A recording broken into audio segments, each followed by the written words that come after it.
এই প্রখর রোদকে উপেক্ষা করে তৃণমূল কংগ্রেসের কিছু বাদরদের চোখ রাঙানিকে উপেক্ষা করে নিজের মেরুদণ্ডটাকে শক্ত করে এই রোদে তপ্ত হয়ে এই মঞ্চের সামনে উপবিষ্ট রয়েছেন সেই জনতা জনার্দন, আমার ভগবান, আমার আত্মার আত্মীয়, সবার চরণে কোটি কোটি প্রণাম জানিয়ে আমি আমার বক্তব্য শুরু করছি।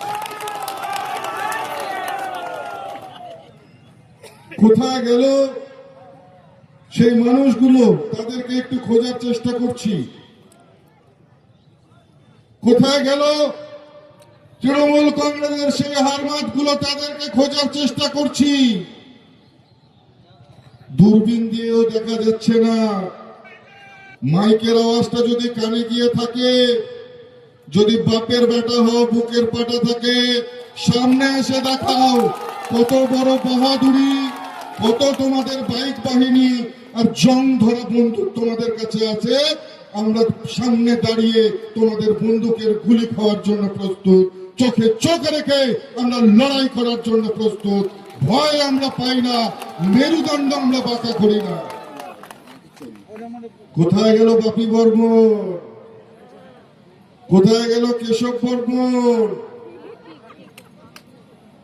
সব গর্তে গিয়ে ঢুকেছে। আর আপনাদেরকে দায়িত্ব নিয়ে বলে যাচ্ছি বন্ধুগণ, যারা আজকে সামান্য আমাদের এই জনসংখ্যা থেকে ভয় পেয়েছে, এটা তো একটা ট্রেলার। 2026-এর বিধানসভা ভোটের নির্বাচনের ফলাফল যেদিন ঘোষণা হবে, এরা যে গর্তে ঢুকে যাক না কেন, সেই গর্ত থেকে বের করে এদের বিচার সাধারণ মানুষ করবে। এই কথা আজকে আপনাদেরকে কথা দিয়ে যাচ্ছি। আজকে কিছুক্ষণ আগেই বলছিলেন আমাদের সম্মানীয় বিধায়ক যে বাংলাদেশের যে পরিস্থিতি, বাংলাদেশের কিছুদিন আগে, এখন অনেকটা ঠিক পরিস্থিতি, একটা নির্বাচিত সরকার এসছে, কিন্তু কিছুদিন আগে যে পরিস্থিতি ছিল, যে অরাজকতা ছিল, শাসন ব্যবস্থা বলতে কিছু ছিল না, তার সঙ্গে উনি এখানকার তুলনা করেছে। কি অপরাধ করেছে? কোন অপরাধ তো করেননি। অবস্থাটা তো একই রকম।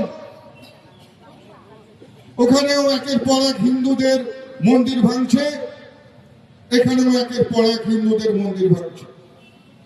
ওখানেও একের পর এক হিন্দু নিধন যজ্ঞ হচ্ছে, এখানেও একের পর এক হিন্দু নিধন যজ্ঞ হচ্ছে। পার্থক্য তো নেই। কারণ মনে রাখবে, দেশটা আলাদা হলেও, রাজ্যটা আলাদা হলেও, রাজ্যের যারা শাসক তাদের মেন্টালিটিটা কিন্তু একই রকমের। সেই কারণে এই ধরনের ঘটনা ঘটছে।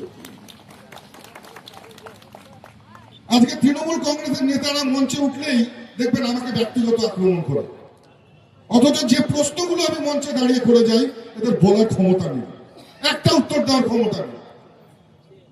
আজকে মঞ্চে দাঁড়িয়ে প্রশ্ন করে যাচ্ছে তৃণমূলের নেতাদের। যদি বাপের বেটা হয়, বুকের পাটা থাকে, উত্তর দিয়ে দেখাবে। ভাই, তোমার দিদিকে জিজ্ঞেস করো তো। এই তৃণমূল কংগ্রেসের নেতাদের বলছি, মমতা বন্দ্যোপাধ্যায়কে গিয়ে জিজ্ঞেস করো, এখন পর্যন্ত ভারত বাংলাদেশ সীমান্তে 450 কিলোমিটার জমি অধিগ্রহণ করে কেন কেন্দ্রকে তুলে দেয়নি, এটা জিজ্ঞেস করো। কেন এখনো কাঁটাতারের বেড়া হতে দেয়নি? কাঁটাতার কেন্দ্র সরকার করে, কিন্তু সেই জমিটা অধিগ্রহণ রাজ্য সরকারকে করতে হয়। এটা সংবিধানের নিয়ম।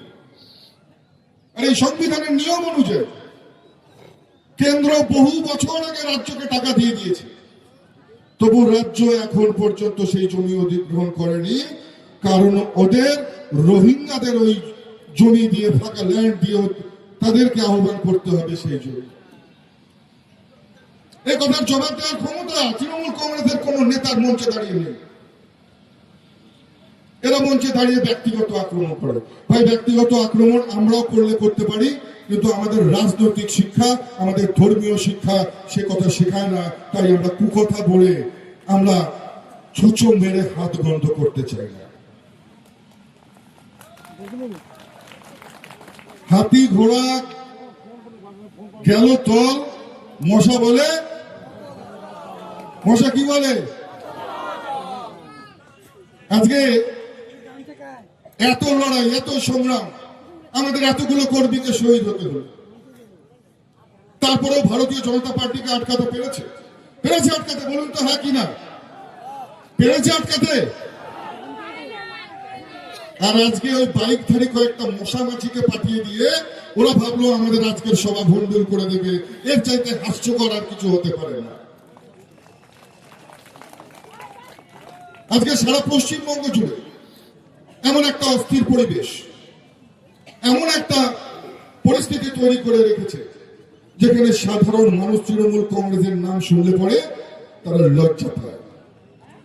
আজকে তৃণমূল কংগ্রেস বড় বড় কথা বলছে।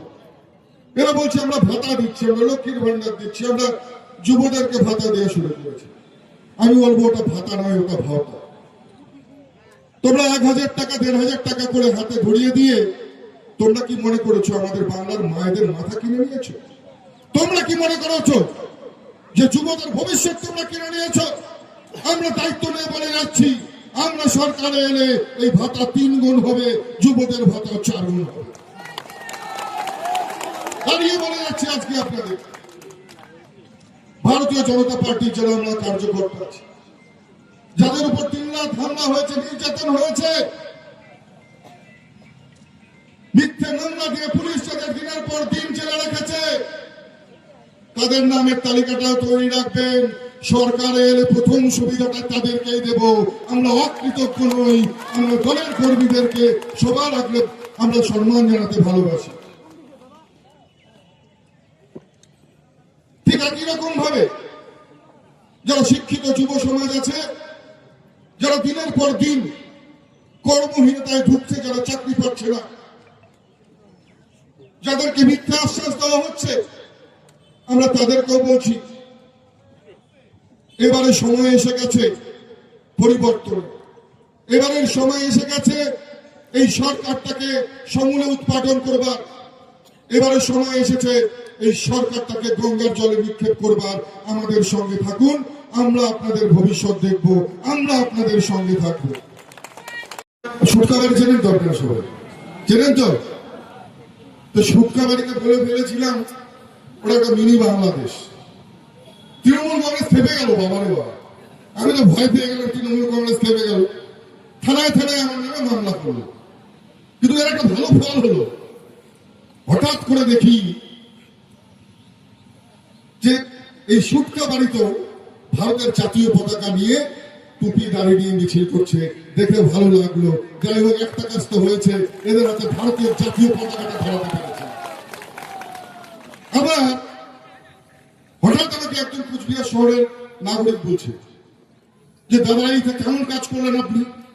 আমি কি কাজ করেছি দাদা, কোনো ভুল হয়েছে? সুটকাবাড়িকে মিনি বাংলাদেশ বলেছে। বলে অবশ্যই ভুল হয়েছে। যারা পাকিস্তান জিতলে পরে সারা রাত ধরে বোমাবাজি করে, আপনি পাকিস্তানের সাথে তুলনা না করে বাংলাদেশের সাথে তুলনা করবেন, ওরা মন খারাপ করবে না তো কি খুশি হবে? যাই হোক, আমি সুটকাবাড়ির লোকের কাছে ক্ষমা চেয়ে নিচ্ছি, আপনাদেরকে বাংলাদেশের সাথে তুলনা করেছি। আগামীতে কখনো বক্তব্য দিতে গেলে পরে নিশ্চিত ভাবে আপনারা যে দেশকে ভালোবাসেন, যে দেশের খেলোয়াড়দেরকে ভালোবাসেন, ক্রিকেট খেলা হলে পরে যে দেশের জয়ে আপনারা উল্লাসিত হন, সেই দেশের সঙ্গে তুলনা করব। চিন্তা করবেন না, দুঃখের কিছু নেই। যাই হোক, বক্তব্যকে দীর্ঘায়িত করব না, শুধু এতটুকুই বলবো, লড়াইটা খুব কঠিন। হিন্দুদের এক থাকতে হবে। এক থাকবেন তো আপনারা সবাই?